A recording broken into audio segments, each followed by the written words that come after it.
Kembali Anda bersama kami pemirsa di program Ikhwal Jam'iyah, dan jangan lupa Anda bisa interaktif dengan kami di 0315660109 dengan tema BKNU Jawa Timur dan upaya pemberdayaan masyarakat pesisir. BKNU adalah Badan Kemaritiman Nahdlatul Ulama pemirsa, dan upaya pemberdayaan masyarakat pesisir. Telah hadir dengan saya di studio, narasumber saya ada Ketua PW BKNU Jawa Timur Haji Mustain PhD.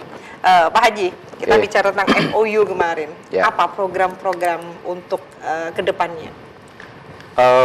Kalau sementara ini kami dengan perguruan tinggi UTM itu membuat mengokohkan bagaimana kita berpenelitian.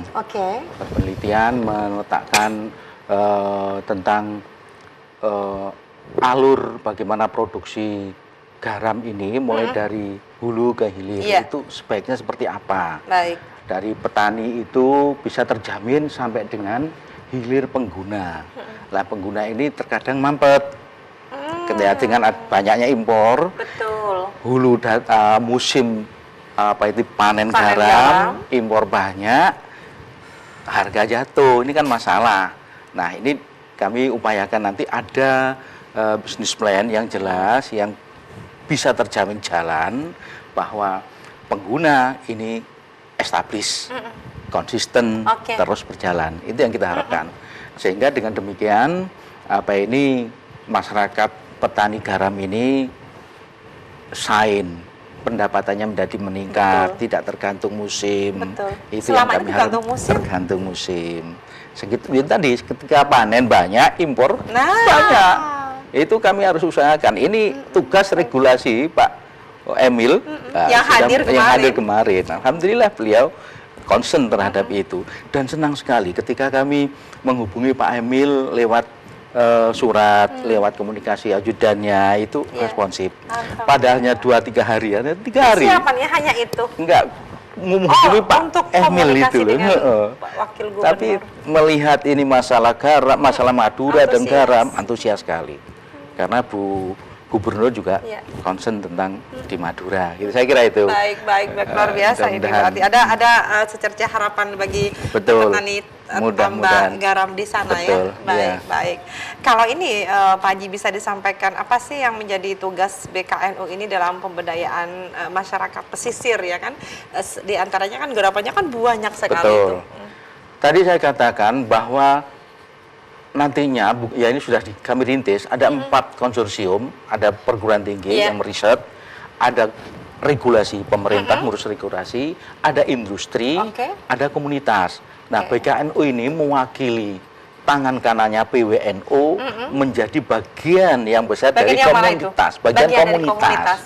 Kami kan punya warga, dan warga ini kami bantu. Seperti dalam hal ini ya BKNU itu ya inklusif dalam warga itu.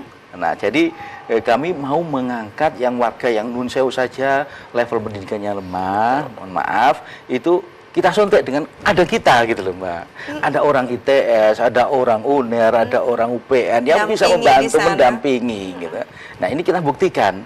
Ada UTM yang memang ada di sana gitu ya, itu siap mendampingi dan mengangkat, mohon maaf, martabatnya supaya tidak kalah, supaya tidak tersisihkan gitu. Jadi yang kami sudah lakukan ini sesuai dengan track yang kami bayangkan, kami canangkan dalam program kerja pemberdayaan masyarakat pesisir yang kami pilih. Sementara ini Madura gitu. Madura. Pilot projectnya memang sengaja ditempatkan di Madura memang ya? Ketemunya di Madura. Dulu nanti saya sampaikan bahwa sebenarnya yang kami inginkan itu ya temu nelayan dulu, Jawa Timur gitu. Temu nelayan dulu. Sebelum itu kami sudah sosialisasi ke PCNO, rayon per rayon, ada tadi katakan 6 rayon itu, menyampaikan programnya seperti ini dan berharap PCNO membuat PC BKNO. Dan insya Allah sampai mohon maaf saya potong, sampai saat ini PCNU belum ada yang membuat BKNU. Belum ada. Karena ini baru dilantik 3 Oktober 2018. Ya, ini baru proses membuat. Tapi sudah ada sekitar 10 atau 11-12 PCNU yang bikin minta dibikinkan, minta disahkan ke pengurusan PC BKNU gitu. Alhamdulillah responnya bagus sekali. Keren sebenarnya itu, bagus. Alhamdulillah. Jadi gini Mbak, saya secara pribadi sih, perekonomian Indonesia ini harus memperhatikan kelautan. Betul. Nah itu sesuai dengan nenek moyang itu. Itu ya Pak Bu Haji. Susi sendiri kan mempunyai strategi, ada kedaulatan, ada keberlangsungan, ada kesejahteraan. Nah ini pas ini dengan apa yang dipinginkan oleh NU, PWNU khususnya ya, karena ini masih rintisan. Betul. Mudah-mudahan nanti bisa bisa meningkat ke tingkat PB. Wallahu alam berbentuk Amin. lembaga atau banom. Saya belum membayangkan itu. Baik, luar biasa. Saya Jadi kira itu. pionirnya di Jawa Timur ya. Betul, mudah-mudahan. Oke, baik. Nah, ini teknis pelaksanaan. Jadi tadi juga disinggung bahwa MOU ini sudah terlaksana begitu. Nggih. Sebelum saya bicara teknis pelaksanaan, apakah teman-teman dari BKNU ini sudah melakukan rapat kerja? Sudah, Mbak. Alhamdulillah. Jadi rapat kerja menghasilkan program kami sosialisasikan ke PCNU. Iya. Terus alhamdulillah responnya bagus, tinggal proses pembentukan PC BKNU. Iya. Nah, kemudian kita melangsungkan program pertama setelah sosialisasi ke PCNU, ya ini berupa pilih salah satu klaster, salah satu rayon, ketemu rayon Madura dulu kita dahulukan gitu. Jadi itu hasil raker ya? Betul, hasil raker. Jadi tidak spontan, itu tidak. Baik. Jadi setelah dikukuhkan atau dilantik pada 3 Oktober itu, kemudian mengadakan raker begitu. Begitu. Kalau boleh tahu di bulan apa itu Pak Haji?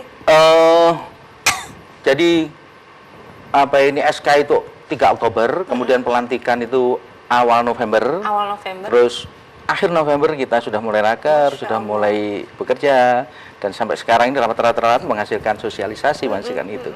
Dan program ke masing-masing rayon itu nanti otomatis bergantung pada potensi lokalnya sendiri-sendiri. Betul. Nah, kebetulan rayon Madura ini potensinya ya garam. Oke. Nanti beda lagi untuk misalkan rayon timur, rayon barat, rayon selatan, itu beda lagi gitu. Potensinya masing-masing ya? Betul, itu yang kami pikirkan. Dan kebetulan kawan-kawan di BKNU ini concern sekali. Ahli pengelolaan wilayah pesisir itu sudah yang tergabung di pengurusan BKNU betul, ini. Semuanya profesional di bidang kemaritiman. Betul. Ya ada sedikit 1, 2, 3 yang di luar kemaritiman tapi terkait dengan hukumnya. Masih misalkan ada ahli arsitek, Mohon maaf Pak Haji, ada berapa istilahnya bidang yang di BKNU itu? Di BKNU itu sementara ini kami concern di 6 bidang. 6 bidang. Nomor 1 ya ini pemberdayaan masyarakat pesisir. Kedua pengelolaan sumber daya alam. Baik. Ketiga pelestarian lingkungan. Keempat kebencanaan.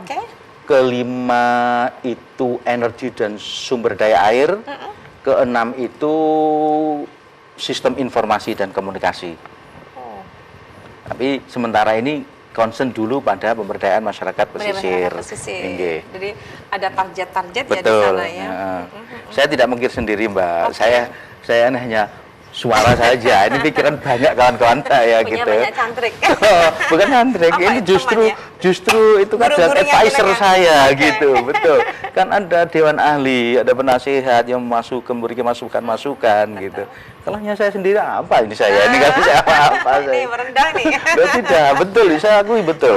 Ada yang seperti Profesor Eko Budijatmiko itu juga dimaksud di BKNU? Iya, di tim ahli kita itu.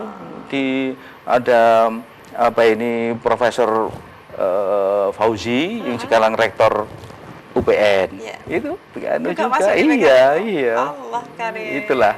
Mudah-mudahan. Saya begitu yakin, begitu optimis, betul. Begitu melihat respon saya kontak, kok mau saya ajak, itu wah senang sekali. Mungkin itu dari hikmah saya dengan mencoba meningkatkan keikhlasan, senang diperintah, diutus kiai, itu suatu yang saya harus pertahankan. Ini berarti kategori orang dapat hidayah ini. Masya Allah, mudah-mudahan Mbak, mudah-mudahan. Baik, luar biasa. Ini ada program kalau pemberdayaan masyarakat pesisir ini bisa dikatakan sebagai program jangka pendeknya, bisa dikatakan begitu? Bisa. Jadi masing-masing bidang itu ada jangka pendek, ada jangka menengah, ada jangka panjang. Jangka panjangnya ini nanti kalau bisa satu periode ini sudah terbentuk apa yang kami harapkan tentang misalkan di Madura ini sudah terlihat apa itu peningkatan masyarakat petani garam itu sudah merasakan gitu. Eksplisitnya ya angka lah nanti ada yang, dan biasanya kalau sudah berbicara angka itu ya kita kaitkan dengan pengelolaan sumber daya alam gitu. Nanti mengarah ke sana bagaimana menghitung sumber daya alam hayati, non hayati itu. Kebetulan itu saya senang sekali ya, banyak mahasiswa yang saya bimbing tentang itu, baik S1, S2 gitu di ITS. Jadi yang di ITS ini teknik lautan kan berbasis sebenarnya teknik ya. Jadi kalau yang manajemen itu yang besar di Indonesia ini di IPB. Nah ya, di ITS ini manajemennya itu kebetulan saya yang diamanai untuk manajemen pesisir kami pilih gitu. Dan itu alhamdulillah diawali tahun 2001 saya diminta untuk mengajar mata kuliah wajib di Pasca ITS, mata kuliah sumber daya Integrated Coastal Management namanya itu. Kemudian ada tambahan mata kuliah lagi yaitu manajemen sumber daya alam. Dan itu kebetulan saya yang usul, ya saya diminta untuk bikin silabus. Itulah di kita kan gitu. Kalau gitu ada usul ya itu yang harus tanggung jawab gitu. Baik. Kita jalan sejenak ya Pak Usaid ya. Iya, dan pemirsa jangan kemana-mana, saya dengan program Ifal Jamiyah luar biasa.